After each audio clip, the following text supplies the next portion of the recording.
today I'm bringing you another Top 5 Wednesday.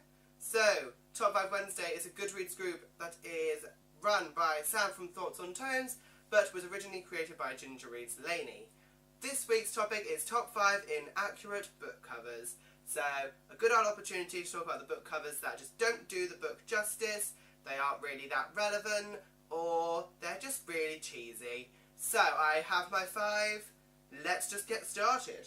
This one I think is like a mainstay of covers that people hate, and that is the Vampire Academy series by Rochelle Mead, because this generic girl on cover doesn't sell the action in this series. It just doesn't sell it. It just gives you the idea of like a sweet little romance, and it's just every single cover is like this.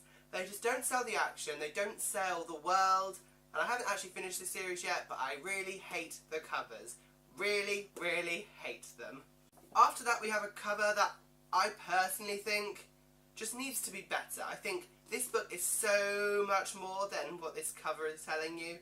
But they chose this for the cover, and that is Ready Player One by Ernest Cline. Because it has the stacks on the cover where they all live, but most of the book, the really cool bits, don't take place in the stacks. Well, they do, but they don't, because it's the Oasis.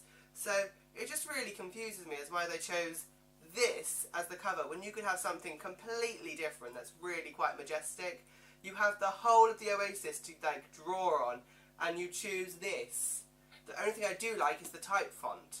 I just wish it was a bit more punchy. It could have so much more impact if it was just a bit more flashy and related to the plot. Next up we have one that is very specific to this book, and that is The Sea of Monsters by Rick Riordan. I have no idea what edition this cover is, but I don't remember a snaky lizardy thing. I don't know, I feel like it's just mentioned in passing as a very small aspect of the book, as like a passing description. I don't know why they chose that to put on the cover. They could have so much more. I mean, I know the re-releases have got completely different covers, and I'm so glad, because this one does not. No, this isn't relevant to the rest of it. I understand this is going to make the Sea of Monsters, but you have Scylla, you have Charybdis, however you say it, and you don't use them, or you don't even just use like an eye for a Cyclops, or even the boat that Clarice is on. There is so much you could have done, but instead we get this generic sea serpent. Why?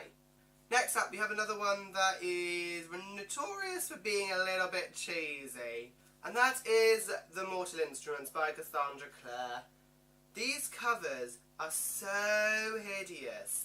I think they are pandering to the teen female audience. That is what they're trying to do here with the topless guys, and it just needs something more. If you've seen the UK covers of this, the new ones, they are gorgeous. They sell the series as so much classier than this. This just seems slightly trashy. I really hate this cover. All the new covers are better, so I do need to one day pick up a new set of this series, just so I don't have generic topless guy on my shelves. And the last one. This just bugs me because of the way this series is formatted. It just, yeah. The Saga of Darenshan bind-ups. And the individual books, the new covers, which look like this. They're a bit shiny, but the picture is very relevant to the plot. And then you get this, which is very generic, and yes, that was upside down. And I just don't think this does anything to sell the series. These bind-ups are such good ways to read the series. You get the 3 books in one, but it's just a generic guy standing with a hand behind him. I don't understand the point. I mean, I don't necessarily need this for this, but I want the bind-ups to look a bit more relevant. They need to be more relevant. I think the bind-ups are such a good way to read this series. Yes, the individual books are really pretty, and you have the Cirque de Freak thing with all the letters, but the bind-ups that's how I first read the series. So to me, this is how I like to read the series. So just make them prettier, please. There's no pretty versions of these bind-ups. I'm not even the biggest fan of these covers because I don't like the flashy. So the Saga just needs some new covers that are these kind of pictures without the flash on bind-ups that are this big. Yeah, So yeah, that was my top 5 Wednesday. I hope you enjoyed this video. I will have another one up soon.